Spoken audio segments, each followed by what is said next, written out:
அல்ஹம்துலில்லாஹி ரப்பில் ஆலமீன் வஸ்ஸலாத்து வஸ்ஸலாம் அலா அஸ்ரஃபில் அன்பியாய் வல் முர்சலீன்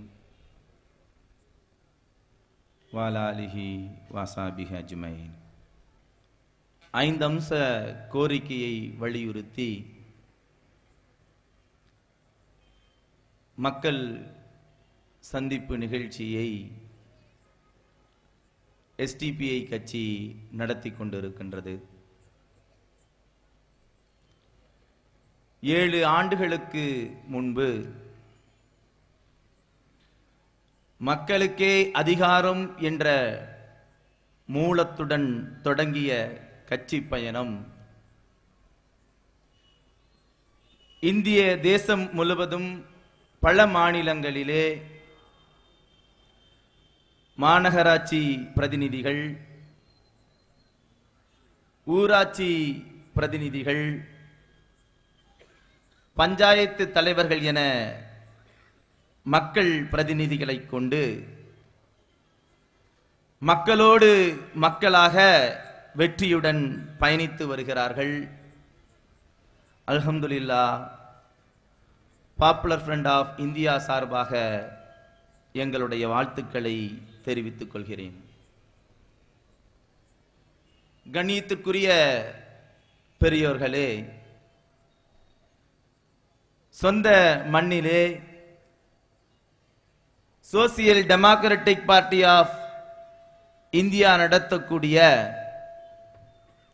3வது மேடையிலே உங்களை நான் சந்திக்கின்றேன். முதல் மேடை என்பது 82வது வார்டு தேர்தல் களத்திலே அந்த மக்களை, அந்த பகுதியினுடைய மக்களை சந்தித்த பொழுது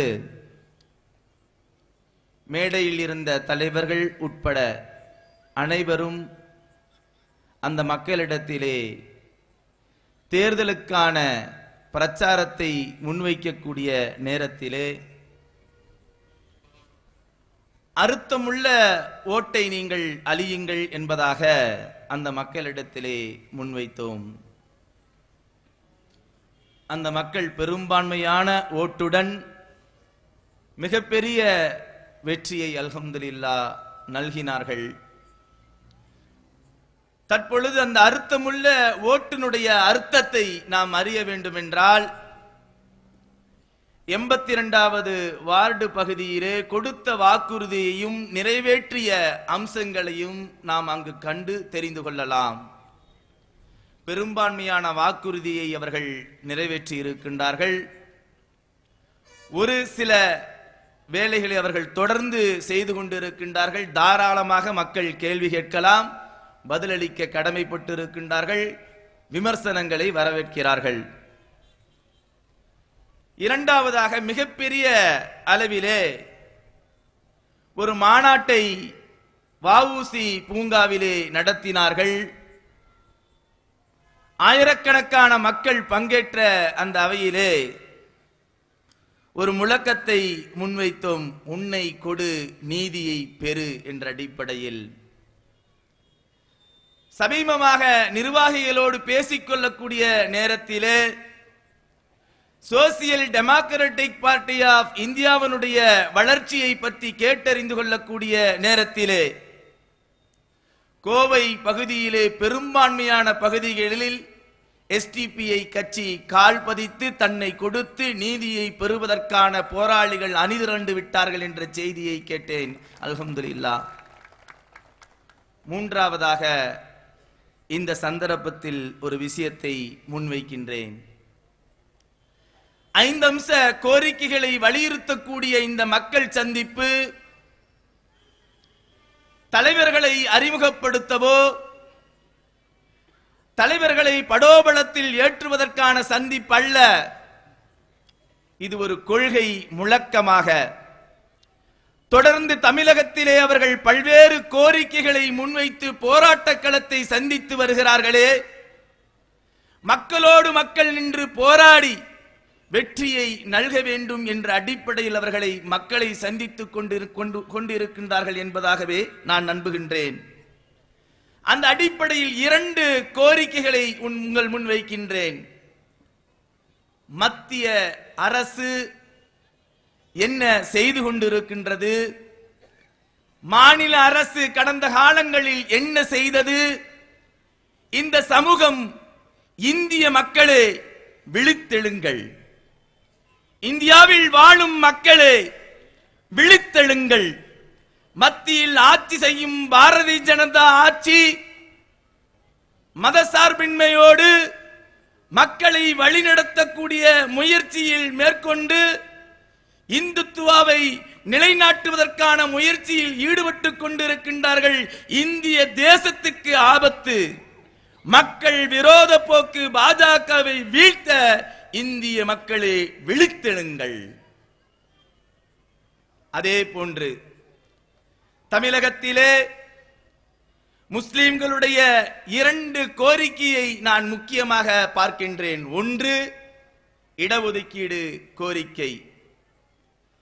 கடந்த திமுக அரசு 3.5% இடஒதுக்கீடை தந்தது. முஸ்லிம்களுக்கு இந்த தமிழகத்தில் தேவை 7% இடஒதுக்கீடு. ஆனால் அதிமுக அரசு அதை உயர்த்தி தருவதாக சொல்லிக்கொண்டே இன்றளவும் அது உயர்த்தவில்லை. சதுரங்க விளையாட்டை போன்று அரசியல் விளையாட்டை நடத்தி கொண்டிருக்கின்றார்கள். ஆக அதற்கு ஒரு சரியான தீர்வை காண்பதற்கான, தீர்ப்பை நல்குவதற்கான சரியான நேரம் என்பதை நாம் புரிந்து கொள்ள வேண்டும். இரண்டாவது, தமிழக சிறையிலே ஆயுள் சிறைவாசிகளாக பெரும்பான்மையான இளைஞர்கள் வாழ்ந்து கொண்டிருக்கின்றார்கள். தமிழக அரசு அவர்களுடைய விடுதலையில் கருணை காட்டாது இன்றளவும் சிறையிலே அவர்கள் சித்திரவதைக்குள்ளாக்கப்பட்ட நிலையை பார்க்க முடிகிறது. அதிலும் பெரும்பான்மையாக கடந்த திமுக அரசாக இருந்தாலும் சரி, தற்பொழுது இருக்கக்கூடிய அதிமுக அரசாக இருந்தாலும் சரி, முஸ்லிம்களுடைய விஷயத்தில் பாரபட்சமாக நடக்கக்கூடிய நிகழ்வுகளை பார்க்கலாம். ஆக தமிழகத்திலே இடஒதுக்கீடு, ஆயுள் சிறைவாசிகளின் விடுதலையில் இன்றும் எந்த கருணையும் காட்டாத ஒரு நிலையை நாம் பார்க்க முடிகிறது. ஆக தமிழக பூமியிலே தமிழக மக்களே விழிப்புடன் தீர்ப்பெழுதுங்கள். ஆக 2 முழக்கங்களை முன்வைக்கின்றேன். மத்திய அரசு மதச்சார்பற்ற தன்மையிலிருந்து மாறி இந்த தேசத்துக்கு ஆபத்தான நகர்வை நகர்த்திக் கொண்டிருக்கின்றது. அதற்கு எதிராக இந்திய மக்களே விழித்தெழுங்கள். ஆக இந்த தமிழகத்திலே இடஒதுக்கீடு மற்றும் ஆயுள் சிறைவாசிகளின் விடுதலையில் எந்த விதமான ஒரு முன்னேற்றத்தையும் பார்க்க முடியவில்லை. நாடகத்தை அரங்கேற்றிக் கொண்டிருக்கின்றது தமிழக அரசு. ஆக தமிழக மக்களே, தமிழக முஸ்லிம்களே விழிப்புணர்வுடன் தீர்ப்பெழுதுங்கள் என இந்த நேரத்திலே பறைசாற்றுகின்றேன். பாரதிய ஜனதா ஆட்சி மத்தியிலே ஏறுவதற்கு முன்பே அவர்கள் எப்படிப்பட்டவர்கள், இந்த தேசத்துக்கு அவர்கள் எப்படிப்பட்டவர்கள், இந்த தேசத்துக்கு ஆபத்தானவர்கள், பாசிச கொள்கையுடையவர்கள் என்ற விழிப்புணர்வை தேசம் முழுவதும் நிகழ்த்தி வந்தோம். அவர்களுடைய பிரச்சார யுக்தியால் அவர்கள் வெற்றி கண்டார்கள். வெற்றி கண்டது மட்டுமல்ல, எல்லோரும் நாம் முன்வைத்தோம் என்னவென்றால், அது ஒரு காற்றுடன் இருக்கக்கூடிய பலூன், உடைந்துவிடும், நிச்சயமாக இந்த தேசத்துக்கு ஆபத்து என்ற அடிப்படையில் பறைசாற்றக்கூடிய நேரத்திலே பெரும்பான்மையான மக்கள் அதை உணர்ந்து கொண்டார்கள். ஒரு குறிப்பிட்ட சதவீதம் இருக்கக்கூடிய 30% இருக்கக்கூடிய மக்கள் பிரச்சார யுக்தியால் ஏமாந்த மக்கள் இப்பொழுது உணர்ந்து கொண்டு விட்டார்கள். என்னவென்றால், அது உடைந்து போகக்கூடிய பலூன் உடைந்து விட்டது. இந்த தேசம் மிகப்பெரிய ஆபத்தில் இருந்து கொண்டிருக்கின்றது. மிகப்பெரிய ஒரு நடிகரை நாம் பிரதமராக தேர்ந்தெடுத்து விட்டோம். எங்கு பார்த்தோம் என்றாலும் கடந்த காலங்களில் பத்திரிகையில் நாம் பார்க்கும் பொழுது விழா காலங்களில் திரைப்படம் வெளிவரும். ஆனால் தற்பொழுது பார்க்கும் பொழுது இந்திய நாட்டினுடைய பிரதமரை பொறுத்தளவு தினமும் ஒரு திரைப்படத்தை வெளியிடுவதை போல நேபாளுக்கு சென்று அந்த மக்களுடன் செல்பி எடுக்கக்கூடியதை பார்க்கலாம். துபாய் மன்னரோடு செல்பி, பத்திரிகையாளரோடு செல்பி, சுற்றுலா செல்லும் பொழுது அங்கு பல காட்சிகளை தந்து மக்களுக்கு புகைப்படங்களை வெளியிடக்கூடிய ஒரு நிலைதான் இருக்கின்றதே தவிர மக்கள் எந்த பிரயோஜனத்தையும் அடையவில்லை. ஓட்டளித்த மக்களும் நம்பிக்கை வைத்த மக்களும் அவர்கள் ஒரு நம்பிக்கை இழந்தவர்களாக காணல் நீரை போன்று ஒரு நிலையில் இருக்கக்கூடிய ஒரு சூழ்நிலையை பார்க்க முடிகிறது. ஆக ஏமாந்து விட்டார்கள் மக்கள். பார்க்கின்றோம் என்ன நடக்கின்றது இந்திய பூமியிலே. தேசிய செயற்குழு உறுப்பினர் அபூபக்கர் சாஹிப் உரை நிகழ்த்தும் போது குறிப்பிட்டார்கள், உணவை தீர்மானிப்பதை கூட அவர்கள் கையில் எடுத்துக்கொண்டு உணவுக்காக ஒருவரை கொலை செய்யக்கூடிய ஒரு அவல நிலையை பார்க்க முடிகிறது. உலகத்தில் பல்வேறு போர்கள் நடக்கின்றன, அந்த போரின் பொழுது பல்வேறு கொலைகள் நடக்கின்றன. இப்படிப்பட்ட ஒரு அநியாயமான கொலை, உணவுக்காக ஒரு கொலை நடக்கின்றது என்றால் இந்திய தேசத்தில் பாசிசவாதிகள் செய்யக்கூடிய ஒரு கொடூரமான கொலை என்பதை புரிந்து கொள்ளலாம். இனவெறிக்காக தலித் மக்களை கொலை செய்யக்கூடிய முயற்சியாக அவர்கள் ஹரியானாவிலே குழந்தைகளையும் கூட கொன்று கொலை செய்யக்கூடிய ஒரு எரித்து கொலை செய்யக்கூடிய ஒரு அவல நிலையை பார்க்க முடிகிறது. அவர்கள் ஊழலற்ற கரையற்ற அரசியலை நாங்கள் நடத்துவோம், அரியணை ஏறிய பிறகு நல்ல ஆட்சியை தருவோம் என்று சொன்ன பாரதிய ஜனதா கட்சி அவர்கள் ஆட்சி செய்யக்கூடிய பெரும்பான்மையான இடங்களில் பார்க்கும் பொழுது ஊழலை பார்க்க முடிகிறது. அதனுடைய வரிசையிலே மத்திய பிரதேசத்தில் வியாபம் ஊழலில் மகா ஊழலை செய்த அவர்கள் அதில் சம்பந்தப்பட்டவர்கள் சாட்சியாக நிற்கக்கூடியவர்கள் எல்லாம் மர்மமான நிலையிலே கொலை செய்யக்கூடிய ஒரு அவல நிலையை பார்க்க முடிகிறது. இந்த நாட்டில் வாழக்கூடிய மக்களுக்கு கருத்து சுதந்திரம் உண்டு. கருத்து சுதந்திரம் என்ற அடிப்படையில் யாரெல்லாம் ஆட்சியை சுட்டிக்காட்டி பேசுகிறார்களோ, நடக்கக்கூடிய அநியாயங்களை சுட்டிக்காட்டி பேசுகிறார்களோ, பாசிசவாதிகளை சுட்டிக்காட்டி பேசுகிறார்களோ அவர்களை கொலை செய்வது தொடர்ந்து நடக்கக்கூடிய ஒரு நிகழ்வை பார்க்க முடிகிறது. கல்பருக்கி அவர்கள் கொலை செய்தார்கள். அதே போன்ற வரிசையில் இருக்கக்கூடிய நரேந்திர தபோல்கர், கோவிந்தரா பன்சாரா போன்றவர்கள் எல்லாம் அவர்கள் கொலை செய்து கொண்டே இருக்கின்றார்கள். இப்படி அவர்கள் கருத்து சுதந்திரத்துக்காக இந்த தேசத்திற்காக நடக்கக்கூடிய அநியாயங்களை சுட்டிக்காட்டக்கூடிய நேரத்திலே கொலை நிகழ்வுகளை நடத்தக்கூடிய ஒரு அநியாயத்தை நாம் பார்க்க முடிகின்றது என்றால் யாரும் எதிர்த்து கேட்கக்கூடாது. சர்வாதிகார ஆட்சி நடத்துவோம், பாசிச ஆட்சி நடத்துவோம் என்று நடத்தி கொண்டிருக்கின்றார்கள். யார் கேள்வி கேட்டாலும் அவர்கள் சொல்லுகிறார்கள் இப்படிப்பட்ட நிகழ்வுகள் நடந்து கொண்டிருக்கக்கூடிய நேரத்திலே சமூக ஆர்வலர்கள் எல்லாம் எல்லோரும் முன் வந்தார்கள். சாகித்ய அகாடமியை சார்ந்த பெரும்பான்மையான நபர்கள், அருந்ததிராய் உட்பட பல நபர்களும் தங்களுடைய பதவிகளை தங்களுடைய பதக்கங்களை திரும்பிக் கொடுத்தார்கள். இந்த நாட்டில் சகிப்பின்மை அதிகமாகிவிட்டது. மக்கள் மதச்சார்பற்ற தன்மையோடு நடக்கக்கூடிய இந்த நாட்டில் ஜனநாயகம் குழி நோண்டி புதைக்கப்படுகிறது. இந்த நாட்டினுடைய சட்டம் குழி நோண்டி புதைக்கப்படுகிறது. அரசியலமைப்பு சட்டம் குழி நோண்டி புதைக்கப்படுகிறது என்று எல்லோரும் தங்களுடைய பதக்கங்களை கொடுக்கக்கூடிய ஒரு அவல நிலை, ஒரு புரட்சியை நாம் பார்க்க முடிகிறது. ஆக இந்த நாட்டிலே பெரும்பான்மையாக பாதிக்கக்கூடிய இந்த வரிசையிலே சிறுபான்மை சமூகமாக இருக்கக்கூடிய எழுச்சி பெற்று எழுந்து கடந்த காலங்களிலே சுதந்திர போராட்ட வரலாறாக இருந்தாலும் சரி, இந்திய நாட்டினுடைய ஒவ்வொரு வளர்ச்சியிலும் தூண்களாக இருந்த முஸ்லிம்கள் முன்னணியில் நின்று போராடக்கூடிய ஒரு தருணத்தில் இருக்கின்றோம் என்பதை நாம் புரிந்து கொள்ளுங்கள். இனியொரு கேள்வியும் கேட்கின்றார்கள், சகிப்பின்மை என்பது யாருக்கு கிடையாது, முஸ்லிம்களுக்கு கிடையாது என்ற வாதத்தை வைக்கின்றார்கள். இல்லை என்றால் இந்த நாட்டை விட்டு பாகிஸ்தானுக்கு ஓடுங்கள் என்று மிரட்டக்கூடிய ஒரு நிலைமையை பார்க்க முடிகிறது. யாருக்கு சகிப்பின்மை இல்லை என்ற கேள்வியை நாங்கள் கேட்கின்றோம். அடிப்படையிலே இயல்பிலே முஸ்லிம்களுக்கு கொடுத்த ஒரு தன்மை என்னவென்றால் லக்கும் தீனுக்கும் வலியதீன். அவர்களுடைய வழி அவர்களுக்கு, உங்களுடைய வழி உங்களுக்கு, எங்களுடைய வழி எங்களுக்கு. லக்கும் தீனுக்கும் வலியதீன் என்ற ஒரு வழிமுறையை கொடுத்திருக்கின்றது, போதித்திருக்கின்றது இஸ்லாம். முஸ்லிம்களுக்கு போதித்திருக்கின்றது. இப்படி பெரும்பான்மையான விஷயங்களில் அடிப்படையாகவே சகிப்புத்தன்மையை போதித்திருக்கக்கூடிய இஸ்லாம் ஒவ்வொரு முஸ்லிம்களும் இந்த தேசத்தில் வாழக்கூடிய நேரத்திலே சகிப்புடன் நடக்கக்கூடிய நேரத்தில் அவர்கள் பயன்படுத்தக்கூடிய பதம் என்னவென்றால் மிரட்டக்கூடிய துணியிலே சொல்லுகிறார்கள், முஸ்லிம்கள் சகித்துக் கொள்ளாதனால், இந்த ஆட்சியை சகித்துக் கொள்ளாதனால் அவர்கள் கலவரத்தை ஏற்படுத்துகிறார்கள், வன்முறையை ஏற்படுத்துகிறார்கள் என்ற ஒரு பதத்தை பயன்படுத்துகிறார்கள். பெரியவர்களே, நாம் இந்த நேரத்தில் சிந்திக்க வேண்டும். வேண்டும். சங் பரிவார பாசிஸ்டுகளே, ஆட்சியாளர்களே சிந்திக்க வேண்டும். இந்த முஸ்லிம்களுடைய வரலாற்றை நீங்கள் மீட்டு பாருங்கள். ஒவ்வொரு காலகட்டத்திலும் இந்த முஸ்லிம்கள் இந்த நாட்டில் எப்படி சகிப்புத்தன்மையோடு அவர்கள் நடந்து கொண்டார்கள், சகிப்புத்தன்மையோடு அவர்கள் மக்களோடு பழகினார்கள், சகோதரத்துவத்தோடு எப்படி பழகினார்கள் என்ற வரலாற்றை நீங்கள் பிரட்டி பாருங்கள். அதே போன்று இஸ்லாமிய வரலாற்றையும் எடுத்து பாருங்கள். ரசூல் ஸல்லல்லாஹு அலைஹி வஸல்லம் அவர்கள் ஒவ்வொரு மனிதர்களோடு ஒவ்வொரு மக்களோடு எப்படி நடக்க சொல்லி இருக்கின்றார்கள்,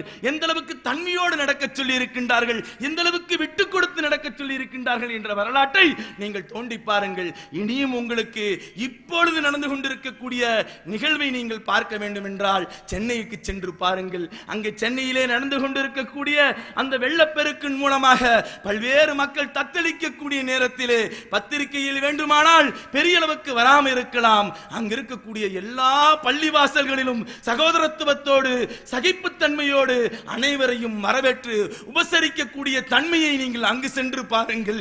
எந்த அளவுக்கு மக்கள் அங்கு பரிமாறிக்கொண்டு இருக்கின்றார்கள். யாருக்கு சகிப்பின்மை என்ற வார்த்தையை பயன்படுத்துகிறீர்கள்? அங்கு நீங்கள் பாருங்கள், சென்னை சென்று பாருங்கள், அங்கு பயத்திலிருந்து விடுதலை என்று சொல்லக்கூடிய ஒரு கூட்டம் அங்கே பணியாற்றி கொண்டிருக்கின்றது. அங்கு பாருங்கள், அது உங்களுக்கு புரியும். அவர்கள் எல்லா விஷயத்தையும் சகித்துக் கொள்வார்கள், உங்களுடைய விளையாட்டை அவர்கள் சகித்துக் கொள்ள மாட்டார்கள்.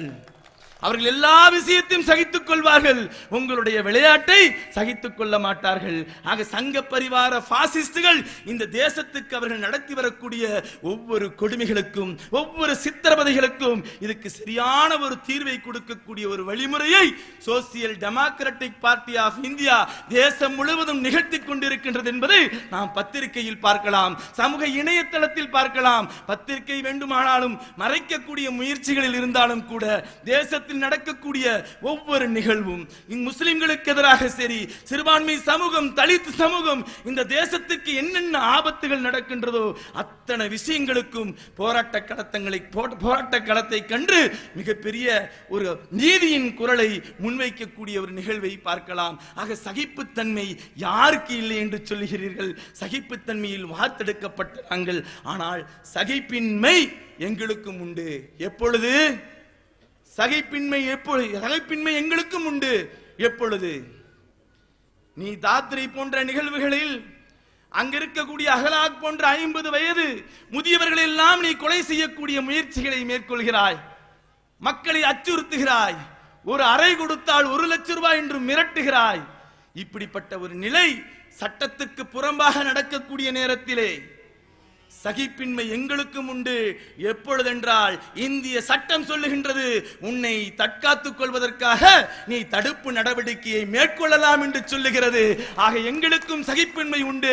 தேசம் முழுவதும் இந்த சகிப்பின்மையை நாங்கள் தெளிவான முறையிலே சொல்லிக் கொடுக்கின்றோம். எப்படி என்றால் சட்டத்தின் அடிப்படையிலே சொல்லிக் கொடுக்கின்றோம். உன்னை தற்காத்துக் கொள்வதற்காக நீ சகிப்பின்மையோடு நடந்து கொள். உன்னை அடிக்க வரக்கூடிய நேரத்தில் நீ கன்னத்தை காட்டாது, உன்னை தற்காத்துக் கொள். எப்படி தற்காத்துக் கொள்ள முடியுமோ அப்படி தற்காத்துக் கொள் என்று சொல்லக்கூடிய மொழியை படித்துக் கொடுத்து வருகின்றோம். அந்த வரிசையிலே சோசியல் டெமோக்ராட்டிக் பார்ட்டி ஆஃப் இந்தியாவினுடைய போராட்ட வழிமுறைகளை பார்க்கும் பொழுது இன்ஷா அல்லாஹ் பாசிசம் மிரட்டப்படும், அதற்கு ஊன்றுகோலாக முன்னணியாக நிற்கும் என்ற செய்தியை இங்கே பறைசாட்டுகின்றேன். இரண்டாவதாக நாம் பார்க்கும் பொழுது சிறைவாசிகளுடைய விஷயம், அவர்கள் மிகவும் கொடூரமான முறையிலே நவீன கால அடிமைகளாக சிறையில் வாழ்ந்து கொண்டிருக்கின்றார்கள். 18 ஆண்டு காலம், 15 ஆண்டு காலம், 10 ஆண்டு காலம் குடும்பத்தை பிரிந்து, உறவை பிரிந்து, குழந்தையை பிரிந்து, குடும்ப தலைவர்களை இழந்து அந்த குடும்பங்கள் நிற்கதியான நிலையிலே வாழ்ந்து கொண்டிருக்கின்றது. இந்த பூமியிலே பெரும்பான்மையான இளைஞர்கள் அவர்கள் ஆயுள் சிறைவாசியாக, இளமை காலத்தை சிறையில் கழித்தவர்களாக, நவீன அடிமைகளாக வாழ்ந்து கொண்டிருக்கின்றார்கள். அரசியல்வாதிகள் எப்படி பயன்படுத்துகின்றார்கள் தெரியுமா?